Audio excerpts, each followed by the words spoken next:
Las Vegas casinos are fortresses, watched by hundreds of cameras, guarded by layers of security, and designed to catch everything.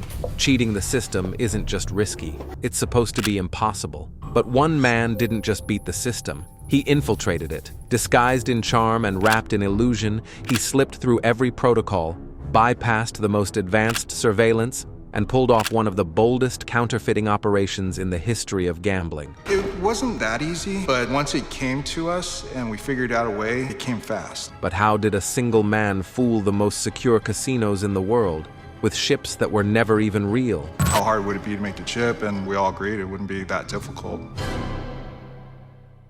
The gambling industry globally is one of the most corrupt sectors, pure evil. The sole purpose of casinos and their owners is to collect as much money as possible, even if it means destroying people's lives. So honestly, when someone comes along trying to steal from them, deceive them, or scam them, you almost feel like cheering them on, though that person surely has his own issues, and today's story is about one such person. His name is Eric Morikawa, an American of Japanese descent. In the year 2000, Morikawa moved to Las Vegas. Las Vegas, of course, is well known as the gambling capital of America. Some even consider it the gambling capital of the world. But Morikawa didn't move to Las Vegas to get into gambling. He moved there to work in construction. He was a builder by profession, and at the time, in 2000, Las Vegas was rapidly expanding with new hotels, casinos, and tourist attractions. There were many opportunities in the construction field. With the increasing demand, Morikawa started his own small contracting company, hired some workers, and began working on various projects, some big, some small. One day,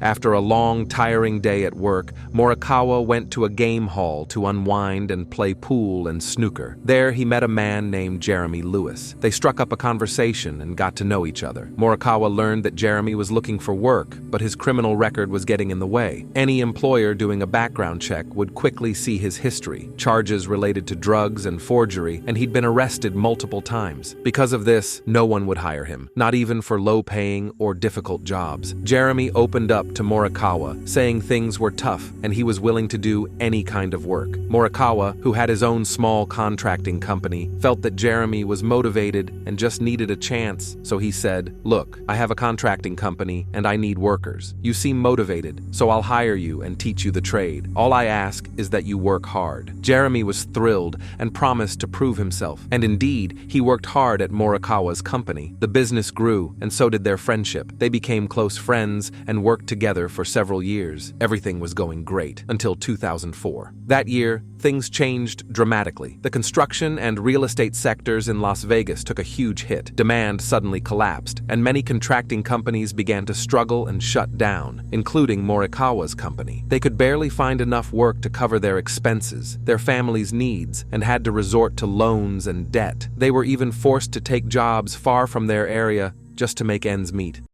One day, while Morikawa and Jeremy were driving back from work, they saw a billboard for one of the casinos in Las Vegas. It said, "Are you ready to win big?" Next to it was a large round token labeled $5,000. This round token is called a casino chip, which is the currency used in casinos. When someone enters a casino, they can't gamble with regular cash right away. They first have to exchange their money for casino chips. These chips come in different denominations: $1, $5, $25, $100, and even high-value chips like $5,000 and $25,000. Each casino has its own unique chip design and colors. In general, the appearance and size of casino chips are quite similar: colored circular pieces with different values printed on them. When a person enters a casino, they're supposed to exchange their cash for these chips and then use them to gamble and play casino games. After finishing, whether they've won or lost, any remaining chips should be exchanged back into real cash before leaving the casino. These chips are manufactured by specialized companies, and the production process is confidential. No one is supposed to know the exact methods except the employees of those companies. When Morikawa saw the billboard featuring the large chip, he turned to his friend Jeremy and asked, "Do you think making a chip like the ones used in casinos would be hard?" Jeremy thought for a moment and said, Honestly, I don't think it would be. It's just a piece of plastic with some colors and a number on it. Are you thinking something? Morikawa replied, look at our situation. We're barely finding work, drowning in debt because of this crisis. I've been thinking of ways we can make money. Sometimes I get ideas that feel wrong, but at the same time I feel like I want to try them. As soon as Jeremy heard that, he smiled. His criminal past came rushing back. One of the charges he had served time for was forgery, including forging IDs and counterfeit money. Now, with Morikawa bringing up this idea, it stirred those old feelings, and he got excited. He replied, so you mean we should try making chips like the ones used in casinos? Morikawa was hesitant. He'd lived his whole life as a straight-laced man, earning money through honest work. But he thought about his family, his kids, and the growing debt. He pushed aside the righteous thoughts and said, these casinos and their owners are all crooks anyway. They make their money by deceiving people and ruining lives. They deserve to be robbed. Why not? Jeremy, of course, didn't need convincing. He was always ready to cross to the dark side. Morikawa, on the other hand, had to justify it to himself. He convinced himself that he'd be a noble thief, stealing from thieves, from the corrupt casino industry. And so began their attempt to counterfeit casino chips. First, they went to multiple casinos and bought chips of various colors and denominations to study their characteristics. As customers, they could legally buy and take chips home, though these chips had no value outside the casino that issued them. They could always return them later to cash out. Morikawa and Jeremy took the chips back to their workshop, Morikawa's garage, and began examining them. They even forced some open to see what was inside and analyze the materials. The chips were made of plastic, sand, clay, ceramic, and acrylic, along with trace amounts of rare metals, all in specific proportions. The manufacturing process also required high temperatures and intense pressure. This process needed specialized machines worth millions of dollars, and the exact method was a trade secret. Even if Morikawa and Jeremy figured out the materials, making identical chips was nearly impossible without the right equipment and precise measurements. But Morikawa, being a skilled craftsman from his construction background, wasn't ready to give up. They got their hands on some of the basic materials, sand, clay, plastic, and tried making their own chips using cheap tools. To make the counterfeit chips indistinguishable from the real ones, they had to match the weight and feel exactly. The chips had a unique texture, not too rough, not too smooth. If they got that wrong, anyone familiar with the chips would spot the fakes immediately. They worked on it and eventually managed to replicate a few chips with the correct weight and tactile feel, at least according to their own judgment. But there was one big problem: the sound. When a real chip is dropped on the ground, it makes a light plastic-like sound, almost as if it's hollow. Their counterfeit chips, however, made a heavier stone-like sound. The difference was clear. Despite matching the weight and feel, the sound gave them away. They kept trying different approaches, but nothing worked. Eventually, they gave up, realizing they couldn't replicate the chips perfectly by hand. They needed a new strategy. Most of the chips they were studying came from a casino called Green Ranch, one of the oldest resorts in Las Vegas, known for its hotel and large casino.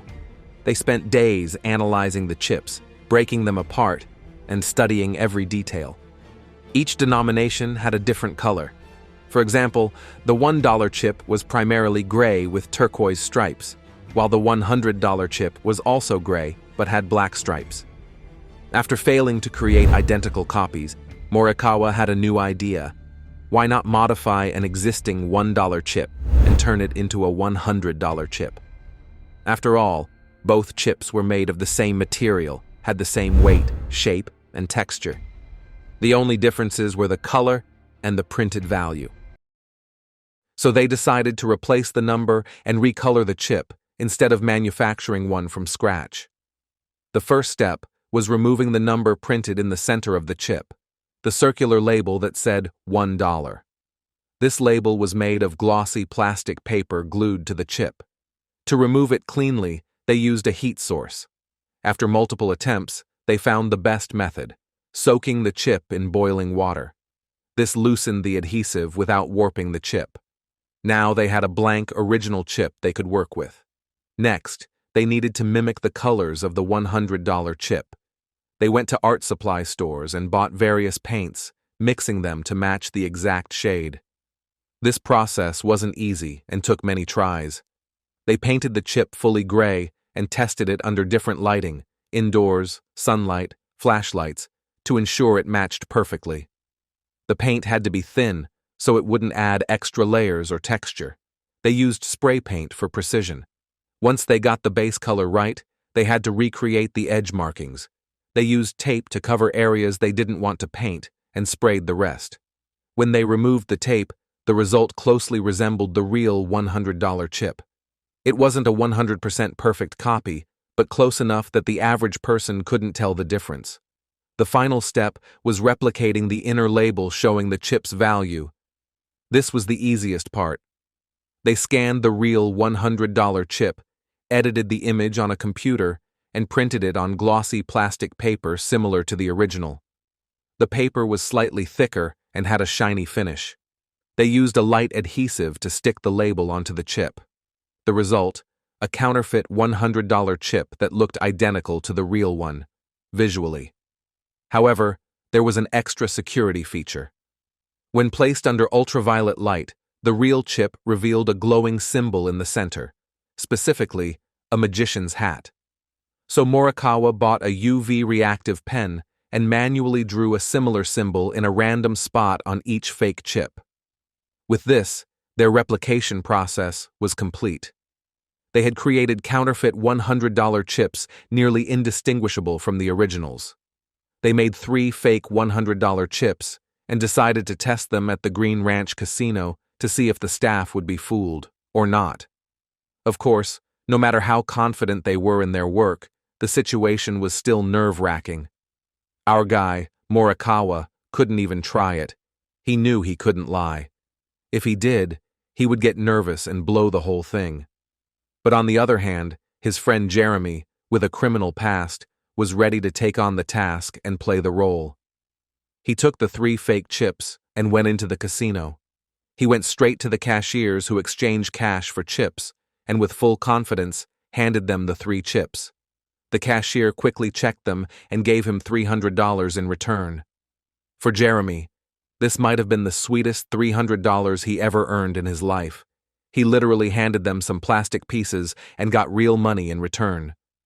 Meanwhile, Morikawa was waiting in the car, extremely nervous. Suddenly, Jeremy opened the car door in a rush, jumped in, and said, "Drive!" while looking behind him as if someone was chasing him. Morikawa, panicking, quickly shifted into reverse and drove out of the casino parking lot. Once they hit the street and felt that no one was following them, Morikawa, still anxious, looked at Jeremy and asked, "What happened? Did they catch you?" But before he could finish, he saw Jeremy holding $300 and smiling. Morikawa immediately understood and smiled too, saying, "You sly dog." Both of them were thrilled, especially since they had been going through hard times, debts, no work, and constant financial pressure. Excited by their success, they rushed back to their workshop in Morikawa's garage and started making more chips. Each of them could make a new chip in just 10 minutes. But they knew they had to diversify. They couldn't keep targeting the same casino, or they'd raise suspicion. Chips differ from one casino to another. Though they're similar in size, weight, and materials, their colors are different. So Morikawa and Jeremy bought every kind of paint and dye they could find and kept mixing and testing until they got the exact shades right. The process was similar to what we explained earlier, except with different color patterns and sometimes added details like glitter. They managed to replicate chips from 8 of the biggest casinos in Las Vegas. No major casino was spared. This variety was necessary to avoid suspicion. However, even with the variety, using fake chips and exchanging them directly for cash would eventually get them noticed. So, they tweaked the plan. Rather than cashing them out directly, they started using the chips in actual gambling games. After all, chips are the casino's currency and can be used in any game. They would win and lose like regular players, and when they cashed out, no one would suspect a thing. Casinos are full of surveillance cameras, with entire teams monitoring them to ensure no cheating. Ironically, the casinos themselves are the biggest cheaters.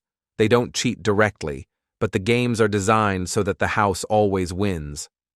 The rules ensure that the casino profits in the long run. Morikawa and Jeremy had to be cautious. One smart tactic they used was buying chips directly from table dealers at games like blackjack or poker. These dealers have chips in front of them and can sell them directly to players. This is a casino trick to keep players gambling even after losing their chips, so they don't have to walk back to the cashier. Morikawa and Jeremy would buy chips from the dealer, play for a bit, then head to their car in the parking lot, away from cameras, and swap the real chips they bought with their counterfeit ones. Then, they'd go to the cashier and exchange the fake chips for cash. If caught, they could just point to the table where they bought the chips and say, "We got them from that dealer. Check the cameras." It was a clever move to avoid blame, even if they were caught. They continued this operation, counterfeiting chips worth thousands of dollars daily. They didn't stop at $100 chips. They even faked $500 and $1,000 chips. Imagine earning $1,000 from one piece of plastic. Their wealth grew fast. With money came a change in lifestyle. Morikawa, who was married, started taking his wife and daughters to fancy restaurants and buying his wife whatever she wanted: clothes, gifts, anything. Suddenly, they had no more financial struggles.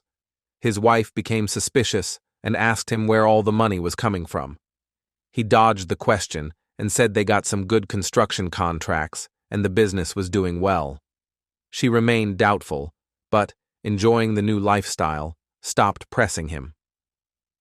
For 3 months, things went on smoothly, Morikawa making chips and his family enjoying the wealth. But Jeremy took it to another level. He rented luxurious hotel suites, spending $1,000 a night at the Riviera Hotel, an amount that was worth even more in 2005. He partied constantly with drugs, alcohol, and women. When Morikawa saw him, his eyes were bloodshot, surrounded by dark circles from lack of sleep and heavy substance use. One day, while they were working on chips, Morikawa overheard Jeremy arguing with a woman over the phone. It was clearly about money. Jeremy said he gave her more than she deserved and that she had no right to ask for more. Morikawa got closer to understand the situation, and Jeremy, embarrassed, said, "I messed up." When Morikawa asked what happened, Jeremy admitted that he had told the woman everything in an attempt to impress her. Now she was blackmailing him, threatening to go to the police if he didn't pay her.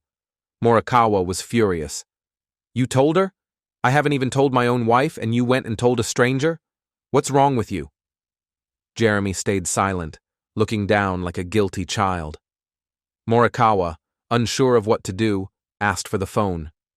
The woman confirmed she knew everything and demanded money to stay quiet. They paid her $10,000. If it had stopped there, things would have been fine, but Morikawa knew she'd want more. Sure enough, a few days later, she demanded a larger amount. Morikawa paid again, but warned her this would be the last time. No matter what threats she made, they wouldn't give her another cent. His tough stance seemed to work. She backed off and stopped contacting them.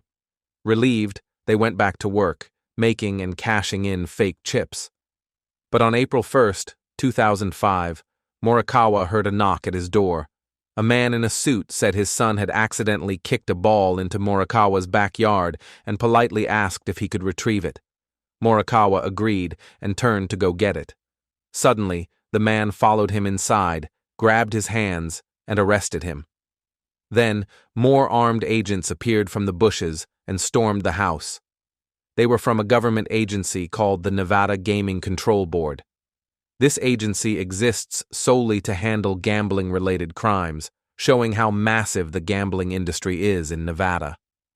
Turns out, the woman Jeremy had told everything to didn't like the way Morikawa handled her.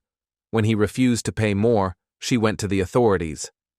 The agency opened an investigation, reviewed casino surveillance footage, and tracked Morikawa and Jeremy's movements. They seized fake chips and confirmed they were counterfeit. That led to a search warrant and arrest orders. At Morikawa's house and garage workshop, agents found everything: tools, machines, paints, printers, and a huge number of fake chips from various casinos. They were stunned by the operation's size and the chips' quality. Some were indistinguishable from the real ones. These two construction workers had put the entire multi-billion-dollar gambling industry at risk. The government had to act fast to prevent others from copying them. Morikawa and Jeremy were jailed, and 3 days later brought before a judge who set their bail at $5 million, a staggering amount, even by criminal standards. It showed how seriously the system takes gambling crimes in Las Vegas. With no way to pay, the two remained in jail. They were even placed in a high-security facility, treated like dangerous criminals. Their enormous bail amount made them celebrities among inmates. Some would say, "Wow, your bail is $5 million. You must have done something huge," only to be shocked when they found out it was just for faking casino chips. The issue of bail made the inmates aware of another prisoner whose bail was much higher than theirs. They pointed him out and said, "See that guy? His bail is higher than yours." That's how Morikawa got introduced to this prisoner with the higher bail. This prisoner turned out to be Russian and had connections to dangerous Russian gangs, which is why his bail was so high. Morikawa wasn't used to mingling with such people, but he had no choice. He was already in that environment. So he started chatting with the Russian inmate. As they talked, Morikawa shared his story about how he forged casino chips and managed to steal from casinos. The Russian gangster was fascinated. He loved the idea and felt like Morikawa had discovered a gold mine. He was very interested and kept asking for more details. Eventually, he said, "Listen, I'm really interested in going into business with you. You seem smart and capable. What do you think? When we get out, let's meet up and explore some business ideas." Morikawa was surprised by the proposal. He wasn't the type of person who ever imagined doing business with gangsters. So, just to deflect, he said something like, "Sure, God willing. Let's meet when we're out and see." Days passed, and Morikawa and his friend Jeremy were still in jail. But Morikawa managed to hire a strong attorney, someone who specialized in defending criminals, like the character Jimmy in Better Call Saul or Breaking Bad. The lawyer was able to file an appeal and get Morikawa's bail reduced from $5 million to just $12,000. What helped was that Morikawa had a clean record and no prior offenses, so he paid the $12,000 and got out on bail. Unfortunately, his friend Jeremy wasn't so lucky. He had a criminal record and an outstanding warrant in California, so his bail wasn't reduced, and he had to stay in jail. Morikawa was now out, but awaiting trial, which could last months, a year, or more. The bigger problem was that his only source of income had been cut off. All his family's expenses were covered through the money he made from forging chips. Now, he also had new expenses. His lawyer wasn't cheap, and he needed to keep paying him until the case was over. Again, Morikawa found himself in a severe financial bind. Bills and debt piled up. He had stashed some money here and there, but it was quickly running out. Even after selling many of his possessions, he couldn't make ends meet or find a new source of income. Time dragged on, and by 2006, buried in debt and hopelessness, he saw no option but to reach out to the Russian gangster he had met in prison. The Russian had also been released from jail in those months. As they had planned, they met up and began discussing business opportunities. The Russian asked Morikawa to teach him how to forge the casino chips. Morikawa was hesitant. He knew that if he got caught again, it wouldn't be easy to get out of it this time, especially since he was still out on bail awaiting trial. But his desperate financial situation left him no other option. He had reached rock bottom. In the end, they made a deal. Morikawa would train the Russian and his men on how to make the fake chips. They would handle the entire operation, manufacturing the chips, going to casinos, gambling, and exchanging the chips for cash. Morikawa's only role would be as a trainer, and in return, he would get 25% of the profits. At least this time, he wouldn't have to go into the casinos himself. So, Morikawa started training the Russians. Sometimes he trained them in his garage workshop, where he and Jeremy used to work, and other times he went to their homes or base of operations. He always tried to be discreet, taking back roads, watching for anyone following him. After some time, when he felt they were ready, the Russian gang began their operation. They forged the chips using the techniques Morikawa had taught them and started hitting the casinos, gambling, and exchanging the fake chips for cash. But the problem was, they weren't as good as Morikawa. Despite his training, their fake chips weren't of the same quality. They lacked his craftsmanship and attention to detail. He came from a construction background and had precision in his work. They were just gangsters with no technical skill. During one of their casino runs, a staff member noticed something odd about some of the chips. When he stacked them next to real chips, the colors and lines looked slightly off. He reported it to the authorities, and upon closer inspection, they confirmed the chips were fake. Law enforcement was notified, and the Gaming Control Board launched an investigation. Agents reviewed security footage and identified several Russian gang members. It was clear this was a large-scale operation, not just one or two people. They suspected Morikawa might be involved, given that he and Jeremy were the only two known experts at forging chips. With Jeremy still in jail, Morikawa became the main suspect. But the surveillance footage didn't show Morikawa in the casinos, and he couldn't enter them anyway. He was blacklisted. Still, investigators placed the gang under surveillance, tracking their movements to try and identify the mastermind. Eventually, they followed some gang members to Morikawa's house, where he was still training them in his garage. Once the agents confirmed his involvement, they planned a raid. They surrounded the house. One agent knocked on the door, yelling, "Authorities, open up!" Morikawa panicked. Everything was out in the open: chips, tools, dyes, machines. He looked around, desperate to hide them, but it was too late. Before he could react, the agents stormed the house. He surrendered immediately. Morikawa was arrested for the second time, only 8 months after getting out. This time, he believed his life was over. He was sure he'd get a long sentence. But then his lawyer stepped in again, the same criminal defense expert. Using sharp legal tactics, he managed to get Morikawa off without jail time. That doesn't mean Morikawa was found innocent. He pleaded guilty to 6 charges. However, the lawyer secured him a deal: 5 years of probation and community service. Probation meant Morikawa could live freely, but any violation would land him in prison immediately. He was also ordered to do community service, things like cleaning the city or helping charities. It was a great deal considering the crimes. What helped reduce his sentence, besides the lawyer's skill, was that authorities couldn't prove the full extent of his counterfeiting. They could only link him to $36,000 worth of fake chips. Morikawa later admitted that the real value was over $1 million, but because the chips were so well made, most were still circulating undetected in casinos, mixed in with real chips. His craftsmanship saved him. If they had found all the chips, he would have faced years in prison. Morikawa says he's now reformed and would never do something like that again. He admits the money was good and easy, but not worth risking his life or his family's. As for Jeremy, he served a few years in prison for his prior crimes and was later released. Morikawa's case was a wake-up call for the casino industry. Since then, all major casinos have added RFID chips to their tokens. These chips store the chip's value and identity and can even be tracked inside the casino. Now, every chip is scanned by specialized devices at tables and cashiers. So if someone tries to fake a chip, like painting a $1 chip to look like $100, the scanner will instantly detect its true value.